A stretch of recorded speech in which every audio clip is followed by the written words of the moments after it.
levels. Your thing, it's a hidden, what do you call that game? It's a hidden pyramid scheme. It's a hidden. Well, And you'll hear we've tried, the Western world has already tried laissez-faire, let-her-rip economics, and it ended up with the London that Charles Dickens portrayed dirty, filthy, child labor, just a terrible mess. How did that come to be? Picture 19th century England. Did cobblestones, Gothic architecture, and poverty come to mind?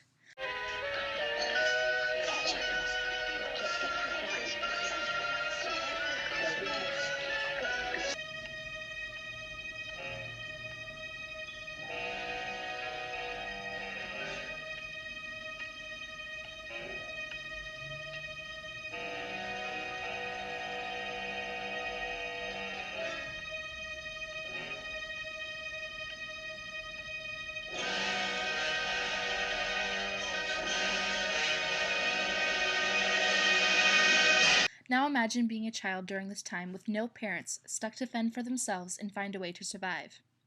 In the short story A Christmas Carol by Charles Dickens, a sick little boy named Tim dies because of his family's poverty. Here's an excerpt from the story.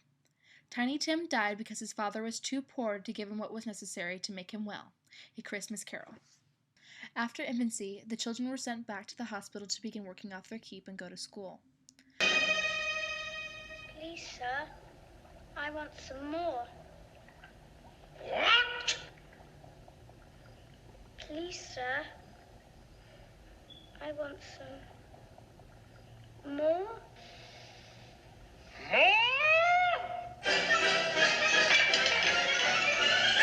Snatch him!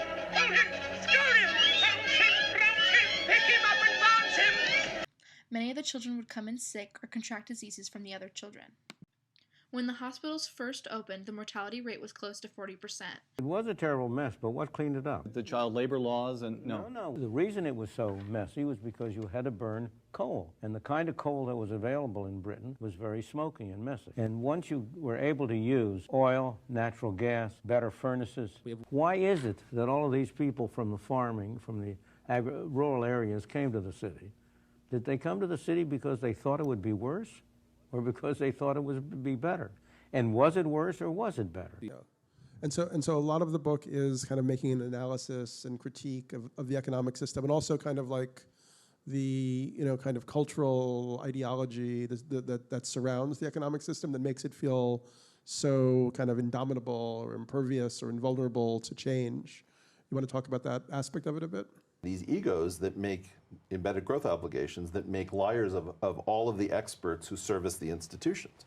So the big problem that we're having, the reason we can't wake up from this madness, is that you've had since about 1970 people having to lie to keep the institutions afloat. So What's the lie? Well, take a law firm. The idea is you have some number of partners. The partners have associates. All the associates want to become partners. So you have to tell them a story about if you work hard, you will become partners. But when you hit steady state, like the professor wants to have 20 students, the 20 students want to become professors to have 20 students. None of this stuff works anymore. But the income mobility levels... Your thing, it's a hidden, what do you call that game? It's a hidden pyramid scheme. Pyramid. Yes, for anyone who's read the Harry Potter series of books, they'll understand that the evil man, the baddie in those books, is a man named Voldemort. Now, the problem in those books, of course, is that Harry is one of the only people that's able to both name this evil person by name and also insist that the person exists and isn't dead. The rest of the community, the wizarding community, are unable to do those two things. They are so petrified, so scared of this evil that they're unable to name it. In fact, they also insist that the evil doesn't exist. Now, I drew an analogy from that to talk about Islamism, the ideology that I briefly define in one sentence as the desire to impose any version of Islam over society. Well, sure. As far as the cultural issue, that's probably our biggest barrier. So you have a big feedback loop in society where we're born into it. We watch our parents struggle with money. We feel like jobs are our identity. I was just having this conversation earlier, like, oh, so what do you do? That question that comes up. And most people don't want to do what they do on this planet, unfortunately. And so all of this cultural reinforcement happens. Every moment we're forced into this antagonism with each other because we're seeking cost efficiency. We're trying to save money. We have to figure out subtle ways to feel like we're moral while in fact we actually have to screw people over and take advantage of their circumstances. Income mobility levels since 1980 have been relatively stable in the United States. Well, we've been a very rich family trying to figure out ways to live out our days in the style to which we've become accustomed. And we found every kind of gimmick known to man, whether it's offshoring or mergers and acquisitions or self-regulation of markets. It's this general antagonistic war system that becomes part of culture, becomes part of identity, and suddenly what do you have? You have President Trump. So that's an inevitability as far as I'm concerned. That's a signpost of what this culture, whether we agree with it or not, whether we think we're doing that, we all participate in this, and it's really unfortunate. In fact, I'm glad you brought that up, and not to be negative, but if there's any single thing that will stop this, it's not the elites or any kind of shenanigans or conspiracy. It's the general population that they're too invested. And the more technology advances, the feedback loop strengthens, because people today have more than they've ever had, even though it's still a system of social oppression. So people don't want to lose their cell phones that make pancakes, in the words of George Carlin. They have so much more material luxury in general that they're afraid to be politically active. They don't want their name to be printed on the internet so their employers will find them and berate them or fire them or never hire them because they're seen as a radical. So this is the real serious issue. I'd like to explain why I don't run ads on the podcast and why I've decided instead to rely entirely on listener support. And for those of you who haven't heard me talk about this, or for those who might be regular listeners but feel that I should run ads like every other podcaster, I'd like to explain my philosophy around funding this work. And you might find some of this surprising because I actually do. I don't want to run ads here, even for products and services that I love and use myself. And there are many reasons for this. For example, the New Yorker magazine recently inquired about sponsoring the show. Now, I love the New Yorker. I've read it for 30 years. It's one of the best magazines on earth. But it also from time to time publishes articles that are inaccurate or highly misleading, especially where science is concerned. And what listeners value most from this podcast is my effort to get at the truth. You want to know what I really think. And I don't want to create any incentives that could make it more difficult for me to simply tell you what I think. If I were taking a lot of money from the New Yorker, would I be free to say that one of its writers had just published something scandalously stupid?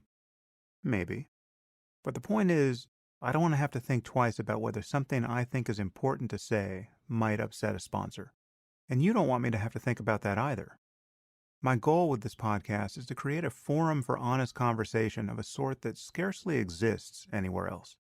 I want to talk about the most pressing issues of our time without looking over my shoulder and worrying about who might be offended. And there's no way I could do that while depending on ads. But that leaves us with a challenge of how to fund the show. Many of us regularly pay $3 for a cup of coffee, and we don't think twice about it. Yet it would suddenly seem onerous to pay $3 for something that actually brings us much more value than a cup of coffee ever could. I'm guilty of feeling this way myself. And frankly, it wasn't until I started podcasting that I saw the situation from the other side. And asking for listener support is something that I approached with real trepidation in the beginning. However, having done it, I've discovered that it's actually the most straightforward relationship I can have with an audience. And that really was a surprise to me. Just think about it. If you want to read one of my books, you have to buy that book before you even know whether you'll find anything of value in it. And if I want you to read one of my books, I have to convince you to buy it before either of us know if you'll find anything of value in it. That is a strange transaction, and it almost never reflects the actual value given or received. Plus, there are publishers and booksellers standing between us. There are people trying to get you to buy a book, and there are people trying to get me to sell it to you. But this podcast is free, so everyone can listen to it, which for the purpose of spreading ideas is the best situation possible. I'll reach more people within 24 hours of releasing the next episode of my podcast than I will over the course of a decade with my next book. And if some of you find this podcast valuable, then you can support it to the degree that you do find it valuable, which is the transaction that most honestly reflects whatever benefit you get from my work. And it's born of a direct connection between you and me. There are no third parties here with their own interests. All of these things that we learned how to do. Is the big problem just the transfer over to the service economy as opposed to the intellectual economy as opposed to manufacturing? I don't know. The answer to that is some kind of deeper cultural awakening. And I think, frankly, not to jump to the end, there's going to have to be a new kind of society if there's enough time before complete ecological Armageddon. Now, it's a problem that so many people expect to get podcasts and other digital media for free. We've trained ourselves to expect this by creating an internet economy based on advertising. But advertising is not free because these companies want some of your time and attention. That's what they're paying for. And every podcast that relies on advertising contains 5 or 10 minutes or more where the host reads ads. So there's this cost to the host's honesty, or perceived honesty. If I spent the first 5 minutes of every show trying to sell you a mattress, you could reasonably worry about whether my enthusiasm for it was sincere. I mean, what else might I exaggerate if I'm willing to assure you, week after week, that memory foam will solve all your sleep problems? By self-funding this platform together, we're creating one of the only forums that is truly free from the outside pressures that are conspiring to make honest conversation on hard topics so rare. Now, digital media is experiencing a race to the bottom, and the reliance on advertising is what is dragging it down. Most of what we're worried about with companies like Facebook and Google, the invasion of privacy, the undermining of our politics, the spread of misinformation, can be directly attributed to their reliance on ad revenue. What we need is a new ethic and culture of sponsorship, where each of us takes the time to support work we value. Otherwise, the work won't get done, or it won't be nearly as good as it could be, and it will always be compromised by bad incentives. Even the best newspapers and magazines now resort to clickbait headlines and hit pieces designed to maximize traffic, because they have to sell ads against that traffic to survive. The result is absolutely toxic. Your left liberal critics, who you accuse of being led over a cliff by Noam Chomsky. Tell us what you mean. It really is of a piece with a larger criticism of the West and Western power and capitalism and the misadventures of the United States and Britain in particular in the Middle East, which blames all the world's evils on essentially Western foreign policy. And while there's a kernel of truth to what Chomsky says about the missteps of the U.S. and other Western powers, we have not created this phenomenon of global jihad. The advancement of technology will allow for some country or some group of people to go off the grid and have high efficiency and create a new example. And that's kind of what I'm figuring is going to have to happen, because within the general scope of what's happening, you're not going to see the relevant changes that are required. It's depressing to say that. I don't mean to be negative. But that, if you really look clearly, that's what the picture paints. The more we advance technology, which isn't to be confused with the incentives of markets and capitalism. I can't stand it when people make that distinction. They go, oh, capitalism made your cell phone. No, science and human ingenuity made the cell phone. Capitalism sent it into distribution. Well, the thing is that a lot of this was led by something like, science. Science and human ingenuity made the cell phone. Capitalism sent it into distribution. In the form of, let's say, just semiconductors coming out of physics. How much of our current growth has been scientifically led. We have way too much variance in this society because of the competing corporations. No. What cleaned it up was the progress of private enterprise. No. Science and human ingenuity made the cell phone. Capitalism sent it into distribution. The process of competition might generate innovation. It has, obviously, even though you can argue what the real roots of it are in terms of science and technology and investigation and mental acuity and epistemology, but it has done that as a process, but it's also created enormous waste. Like everyone's duplicating everything in the competition with each other, whether it's a phone or a car company or a computer company, and you can easily reduce all of that complexity, be so much more satisfying to you and obviously more sustainable. Talk about how the development and stages of market capitalism got us to where we are today. There's a geographical determinism that isn't talked about enough. When people talk about markets and capitalism, they tend to go back to Adam Smith and say, well, some theorists got together and realized that we should have specialized labor and so on. That's not how it happened at all. You go back to the Agrarian Revolution 10, 12,000 years ago, and once people decided it was more efficient for themselves to start to settle and create farms, and the slight scientific advancement that happened with tools, suddenly you had all the prerequisites for things like property and protection, labor specialization, and trade. Isn't it right that people of all shades of opinion should be able to make movies, whether they be extreme right-wing or extreme left-wing? Definitely. Any time that is their opinion, fine. But trouble there was that they were spouting by rote somebody else's way of life. And that's all right for those fellows over there. That's the way they want to live, but we don't have to have it in our country. No, well, you could say, of course, that that was our point of view. Yes. And within trade, trade strategizing dominance. And that's the core characteristic in the book. I refer to it as the root socioeconomic orientation of our society, which again is based on that scarcity, and it's also based on competition, and it's based on trade strategizing dominance, which leads to oppression and deprivation and so on as a competitive outcome. Because your point of view was reflecting the capitalist way of life, the American way of life. Well, and I don't think that capitalist is such an unpopular word. You know, it's rainforest cultures that are still hunter-gatherer cultures. They might seem strange to us, but we have to ask ourselves what progress even is. If you could be happy living in an extremely minimalistic environment and have all of your measurements of health be higher than the Western world, and yet you live with no property, you live with community, that hunter-gatherer value system is inherently in harmony with the world because you can't really break away from it. You're contingent upon the natural processes of the environment, and your value system adapts, hence it's culturally sustainable. So those models are there, but unfortunately in our propertied culture, we see wealth and property, we see the value of, owning more things, and that sidelines people's understanding of that. But I always use those examples.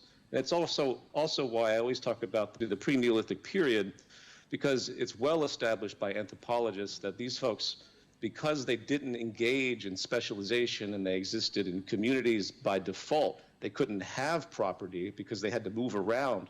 They ultimately were in balance with nature. So that's the model I like to refer back to. In 200 years, we've taken a wilderness and built a factory that feeds the world, a farm that supplies the world, and a farm that feeds the world. And we've been doing our best to help everybody out that we can. So I think it's a pretty good way of living. I mean, there was a phase change in the economy around 1970 that I cannot get people to focus on. And if you look at like GDP, which is a very flawed measure, and median male income, which Tyler Cohen, I think, was the one who pointed out that this is the best version of the argument. One of these things, they're both going up together until like 1970, and then one of them flatlines and the other keeps going. And the idea that this is not a structural change that is in every school textbook, and that we don't understand that we've built up 2+ generations of experts lying about what happened. And what do you think happened? Why did that?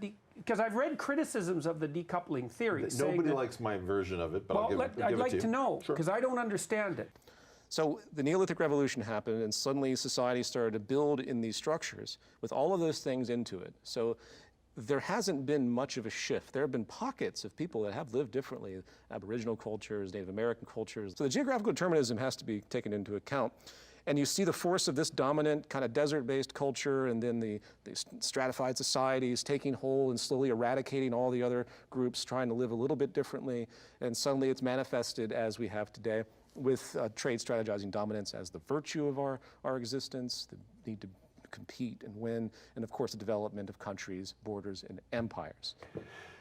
Everyone who cares about this stuff should read a guy named Derek DeSola Price, who was active in the late 50s and started talking about there will be a singularity in science. So he looked at Price's law. Right? The median person has not done anything creative ever in their life with anything on any dimension. Right? It's really important to know that. And then you have these horrible people out here.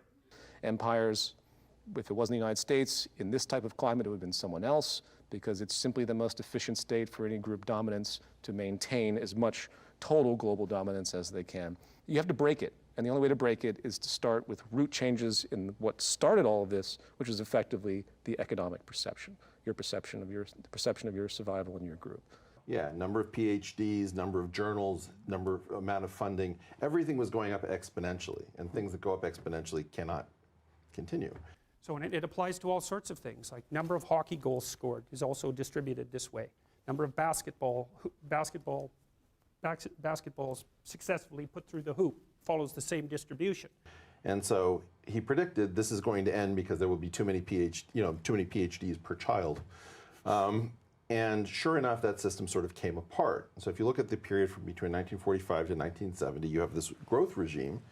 And everything that got built during that time has what I call an ego, an embedded growth obligation. If it doesn't grow at this rate, it's going to turn pathological. And so we built a ton of infrastructure around this beautiful period of high, broadly distributed, fairly even and stable technologically led growth.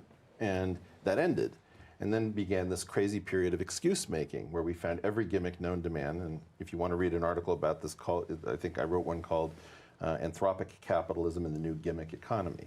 And so part of the problem is that the concept of jobs as how we feed ourselves rather than creative enterprises or something else, jobs are probably tied to a period of time that isn't going to go on forever, and it's probably weakening as a means of feeding us. So the market was unbelievably brilliant, and then there was a structural change, and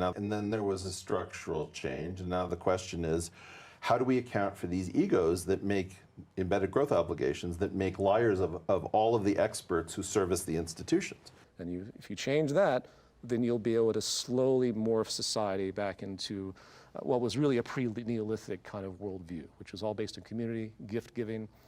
If you look, 99% of human society existed without money and markets. A lot of people forget that too.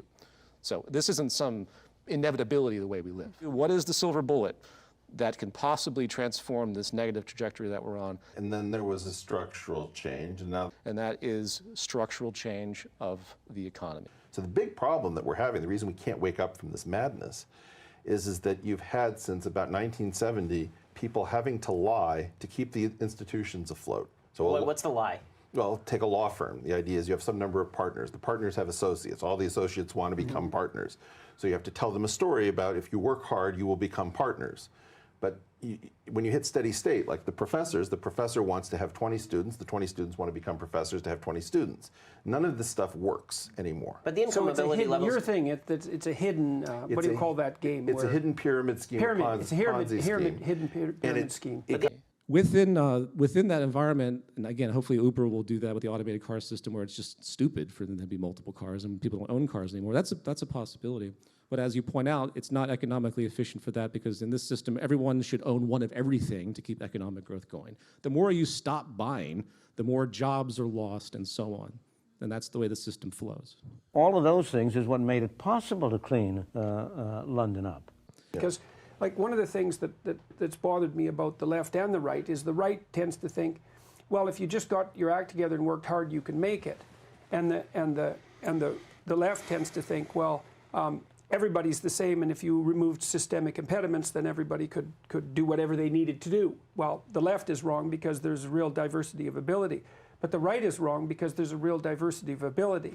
And so, for example, there is a distribution of IQ, which is real. And the psychometric data basically indicate that if you have an IQ of less than 90, which is about 15–20% of the population, you actually can't read well enough to follow instructions.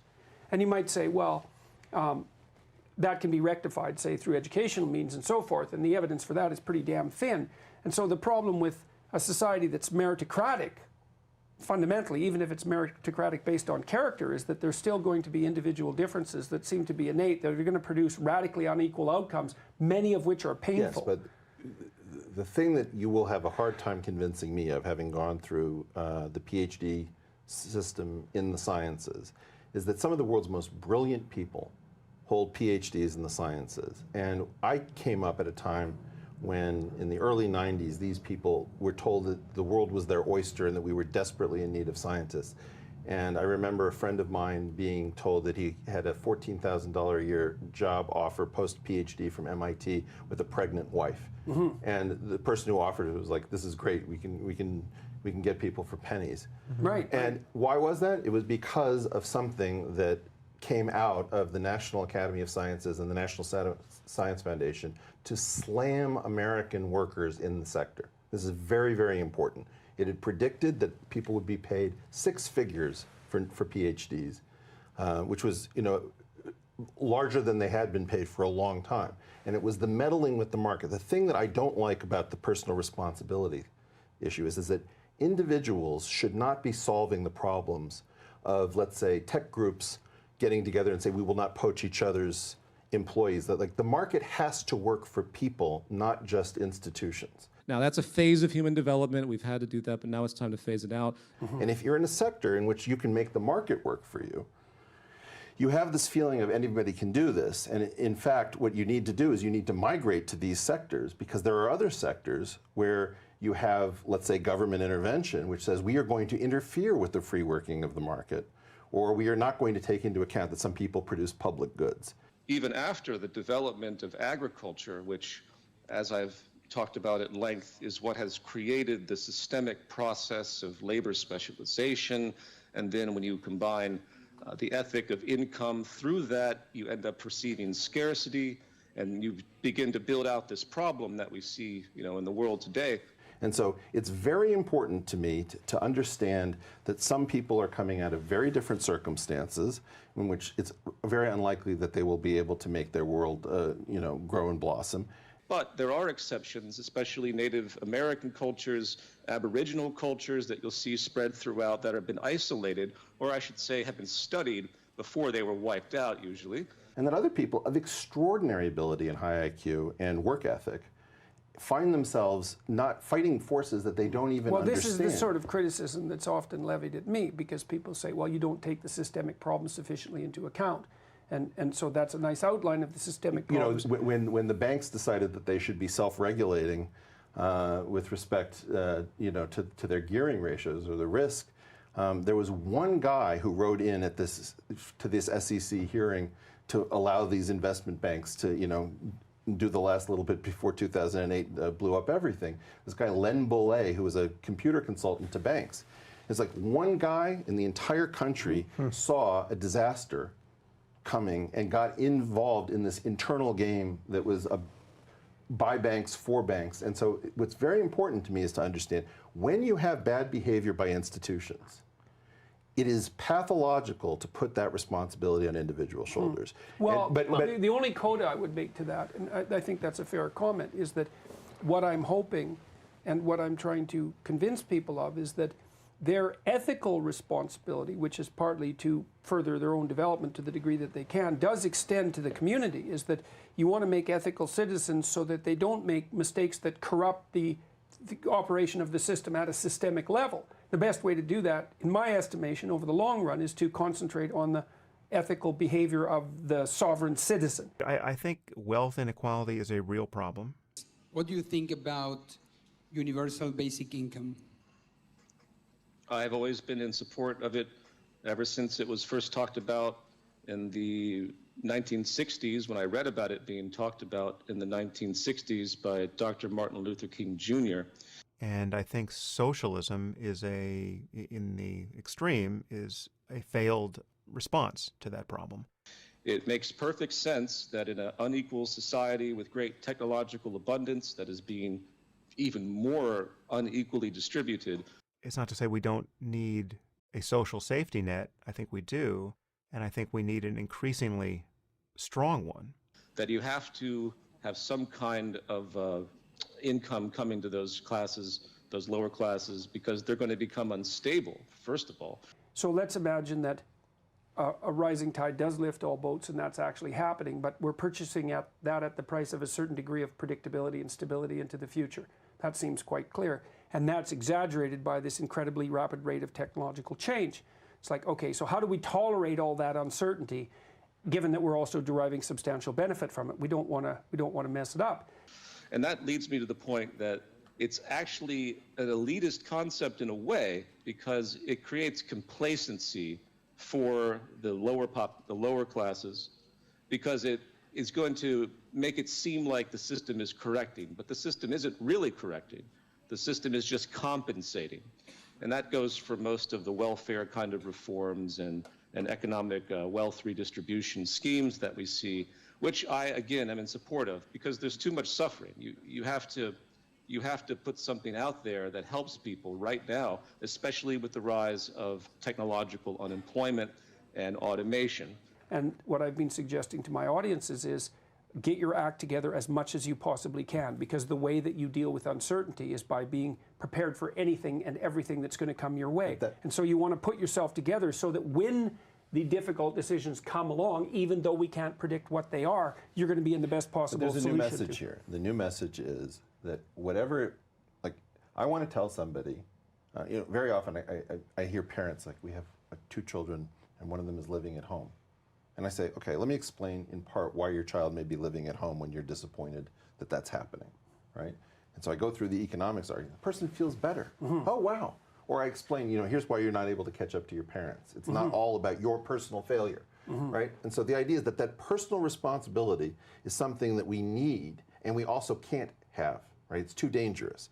You have to do this tailored message. And I think you've been intuiting this. Like, here's the portion of your life that you're responsible for, and we're going to delineate it. And if your room isn't cleaned up, it's not because of the government. Right. That was your point. Saying, and this is, again, you and I are going to have to do this at some point. This is a great country, and, well, if you put your mind to making money, then it may be the case that stick-to-itiveness and passing the marshmallow test and being inventive and creative works. But there are a lot of people who are given a very different message. And they grow up being told, be a good person and work hard. And a lot of this stuff doesn't work the way it used to. It just doesn't. And lying about it offends me. So I want to say, look, if making money is very important, and we need to be able to talk about the role of money. Money is fungible. Everything else is not. So if you make money, then you have lots and lots of options. And we need to give people the idea that that's a good thing to pursue if they have any hope and dream. But it's also the case that fundamentally what your message is you have to make the copay. And the copay is the part of your life that you absolutely control. And if that's out of control, don't expect anyone else to take any sympathy. Well, then you can also if that part of your life is in order, you can also make a more credible argument for the existence of unreasonable systemic impediments. And the reason for that is, I think, ultimately technology, if it works, will reduce the need for human labor in a way that it never has quite accomplished before. I think, this now goes to the topic of artificial intelligence. Now, that doesn't address the systemic problems that are already in place. The systems affect more people. That means that when people make vague accusations about systems that are dysfunctional, then it's not helpful. Yeah. And what I see is you're making very specific criticisms of very specific institutions in very specific ways. And that's useful, because then we can actually have a discussion about where those systems go wrong. So you can have a discussion about... You're not criticizing the patriarchy. Right, exactly. We can discuss... No, I'm trying to crowd that out. Ultimately, if we manage to build truly labor-saving devices, devices that don't simply just open up a space for new forms of human labor, but devices that actually cancel the need for human labor, and I think we're doing that, then you really have the ultimate recipe for an intolerable degree of wealth inequality. There are ways in which this can be mitigated by some democratizing force, where everyone has access to this technology. But I think ultimately we need something like a universal basic income. There has to be some way to distribute this kind of technological wealth more fairly to the rest of the world. And how you do that is the difficult question, but that you need to do that at some point seems to me to be a very easy question. So all I would say is that there's a caveat to it that people need to be aware of, that it's not really a solution. It's just going to help give people more time, keep them healthier, and hopefully they can begin to study more. And those same people who eventually get this, because I do think it's going to happen, will be able to learn and rise up eventually to, really take hold and take this system down and bring in something that's truly humane. But I'm in favor of it. And yeah, hopefully we can get past that, which means you have to have some kind of compensating mechanisms, which there's plenty of things we could talk about, like universal basic income, which is being pitched logically by Elon Musk and lots of people. So that's become fairly commonplace. And it becomes especially easy if you imagine it in the extreme case where we have the ultimate labor-saving technology. I mean, just imagine we have built the ultimate nanotechnology, run by perfect artificial intelligence. So you have, some kind of gray goo that can self-assemble into anything we want it to be. Any machine process can be built from scratch, molecule by molecule, so cheaply that basically it can all be done for the cost of raw materials, right? It's all powered by sunlight. This, on some level, is possible if we don't destroy ourselves in the interim. Imagine we accomplish this. Imagine we're handed this perfect technology that saves all human labor. You know, you don't need anyone working anywhere to produce anything. So I mean, you're basically arguing, as I talked about in How Soon Is Now, my book, Oscar Wilde wrote this book with The Soul of Man Under Socialism, and over 100 years ago, he was like, we need automation to, you know, get rid of drudgery and free people to explore what he talked about as cultivated leisure, or have the opportunity to really, you know, explore their unique individuality, their unique essence. And the smartest minds doing the design work are now machine minds. And we're all left with the freedom now to what? Well, in our current political order, it will be the freedom to starve and fight civil wars over these resources. So we need to get this right. We need a system that can absorb the ultimate breakthrough in labor-saving technology, because the breakthroughs are coming incrementally. So we're still hard-pressed to understand how we're going to absorb self-driving cars once they become not only available, but mandatory, given the numbers of lives they will save. And this is coming on 1,000 fronts. So we need to design a world and a political order where, when there is no labor left to do necessarily, and we're all just free to create art and enjoy the creations of others and play Frisbee and live in paradise, we have to be able to do that. And the only way to do that is to have a political and economic order that shares the wealth to some significant degree. And universal basic income is the best idea I've heard so far on that topic.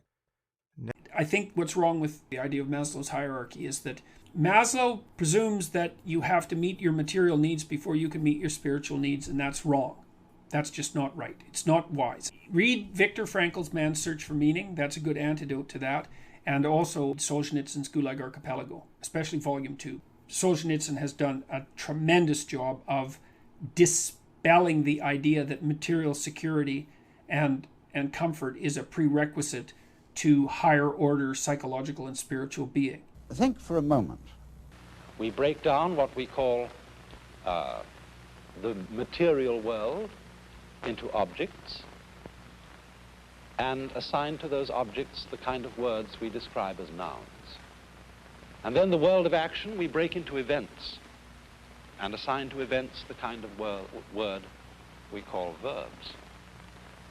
But things and events are fundamentally the ways of breaking up our complex world so that we can think about it.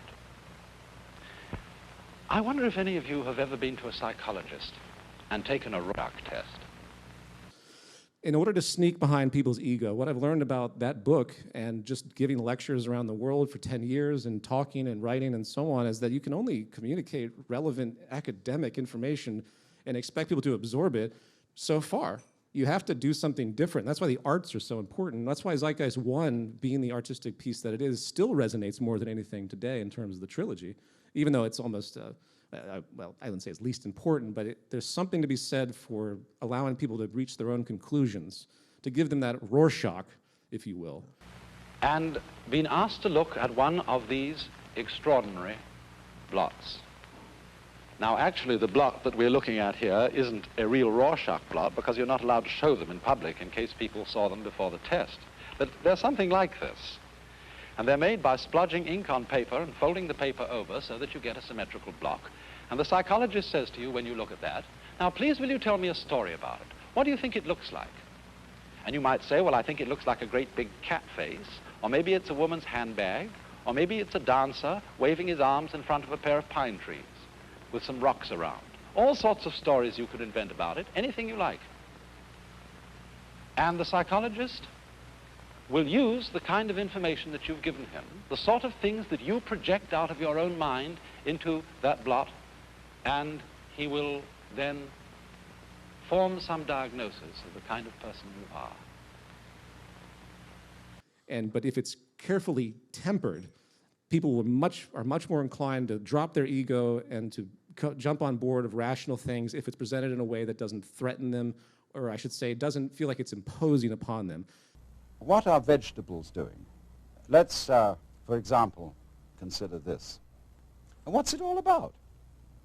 I mean... Because that's why we're stuck. It serves us, human beings, by being decorative. But what is it from its own point of view? See, because here is this stalk, and all these leaves come out, ka-ching, ka-ching, ka-ching, ka-ching, ka-ching, ka-ching, all the way to the stalk, then whoops, it goes into this. And then it goes into flowers in the end, you see, and they go kitty, kitty, kitty, kitty, kitty, kitty, kitty, kitty, all around. And I look at the thing, and it's like a symphony. If population keeps growing, and if our behavior just gets more and more amplified. It's just like Bach doing a fugue, with all the different movements going. So you're saying that government would somehow be wither away a little bit, or I wouldn't use that. I'd say it would transform into something that's basically a real system. And it's hard to talk about this because if you don't study systems engineering in nature, everyone's familiar with fractal geometry and self-similarity and stuff like that, and the vortex of the Milky Way galaxy is so similar, obviously, to the vortexes we create in a hurricane or the water going down your toilet. It's that entropic recursion, they call it. And it's what it's about. When you say it's using up air, it's using up energy, it's really not doing anything except being ornamental. And yet here's the whole vegetable world. Recursion meaning it's self-similar. A recursive property is like you marry someone, have children, they marry someone, have children. It's the dolls and dolls and dolls and dolls phenomenon. It's self-similarity, and it's basically a complicated notion of self-reference. And nature does this, that's its fundamental organizing pattern. Not only cactus plants like this, but all trees, roses, tulips, and edible vegetables, cabbages, celery, lettuce, they're all doing this dance. That's a big conversation. It's really a mathematical conversation. But if you look at the rise of simplicity to complexity, it's done through this process in multiple levels of recursion. And if we recognize that, just like we recognize the law of gravity, we see that there are actually system organizations, system patterns, like in the human body, that reveal the way our society should be organized, that reveal the viable system, as people like Stafford Beard called it. He studied the human body and he established an entire model, and he applied it actually in multiple instances with great success, emulating this kind of biomimicry, emulating what nature is doing. And so what is nature doing in our nervous system? It's communicating in different ways. It has semi-autonomous organs, and it communicates in an environment, and all of that put together creates you. It's far too materialistic in its fundamental orientation. Now, having said that, that doesn't mean that there's nothing useful in Maslow's thinking. I think that his discussions of self-actualized persons are actually very interesting. To be completely engaged with what you're doing in the here and now. Instead of calling it work, realize that this is play. And that's another fundamental phenomenon of systems that's worth pointing out, that you can't reduce systems to a sum of their parts because parts don't have properties the system produces. And the idea that there are higher levels of human psychological and spiritual development, and he was thinking about it more secularly, I think is also extremely useful. But I envision a world where people are actually able to get what they need, and it becomes a social reality as opposed to a material and vindictive and status-based reality. Please, sir, I want some more. What? I also think it's a socialist idea in some sense. It doesn't mean that hierarchy doesn't exist in the future or in an idealized society, because there are other things that we do. I'm not a visual artist. You're a visual artist. I'm a musician. There are natural hierarchies that happen, and we respect those hierarchies because we appreciate the talents of people. But I think the idea of the manner in which you progress through the hierarchy is wrong. Not because they have more money than you, therefore you're supposed to glamorize them and look up to them as though they're better than you. That is a complete contrivance. So there's always going to be a natural hierarchy, which is good, because that proves our group mind, it proves our collaborative sense that you can do things that I can't do, and so on and so forth. That's what motivates the collaborative sense and the power of our society as a civilization. And if we can bring that formula together, we could get everything back on track. And a utopian idea, because the idea is the way that you bring about the perfect human society is by making sure that everyone's material well-being is established. And the sun will eventually burn out. It's abundant to us in the long term of time.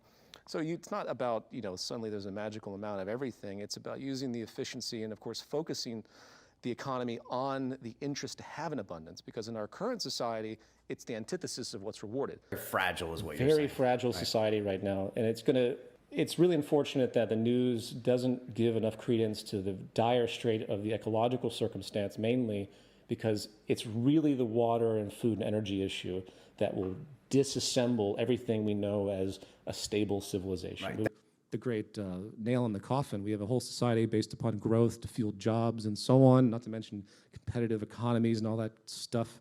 And yet that is exactly the problem that's destroying the world around us ecologically. Look, I know people need to eat, and I know that they need security and all of that. I understand that. But assuming that that's a prerequisite for spiritual development is an error, and assuming that it's a necessary prerequisite is even a more egregious error, I would say. That's the conundrum. Like, how do you deal with that? How do you deal with such a massive clash in the values of the planet or the values of what's required to be sustainable and the entire value system of this type of economy? So we're rewarding the exact opposite. So you can't have sustainability, preservation, efficiency in a society that rewards the opposite. We reward scarcity. We want things to be generally scarce. The corporate construct does. Business doesn't want there to be an abundance of anything. So the pollution of the water supply, that's great for the water bottling companies. And therein lies the great contradiction of the capitalist system.